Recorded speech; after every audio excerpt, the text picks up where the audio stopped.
Hello hi नमस्कार समस्त को जय जगन्नाथ। तो आज थिला पवित्र रथ यात्रा। तो आमे भाबिलु टिके जगन्नाथंकर दर्शन करिया पई जिबा, किंतु ये वर्षा किछि भी करई देलानी। तो आमर पाखरे गोटे जगन्नाथ मंदिर थिला, तो आमे प्लान कलु कि चलो सेडी की ही जिबा। तो आमे दी जण बाहरी गलु वर्षा रे। देखंतु केते वर्षा होची। ठाकुर एबे दिग पहंडी पाइका रेडी होचंती आ बाहरी नांदी। तो आमे वर्षा रे अपेक्षा कलु। आउ लोक मैंने समस्ते सेमती भिजिकी तांको अपेक्षार थांती टिके दर्शन टिके झलक पाइबा पई महाप्रभुंकर। तो भक्त मैंने सबू तांकर मान अभिमान राग सबू नेकी आसीचंती आज तांको प्रभुंक पाखरे जणेबा पाइका।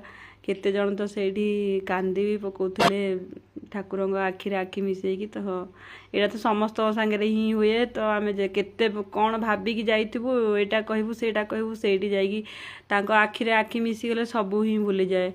तो सेमती ही थिला सेठी सिचुएशन। तो देखंतु एबे आगो आसुचंती बलभद्र महाप्रभु, ता मझिरे सुभद्रा, पछरे सबुठ आमर जगह आसुचंती झुली झुलिकी जगह टिके टाइम होचंती भक्त मान पाखरे पहुंचा पे। तो जाउंती से तो अपेक्षा करंती तांको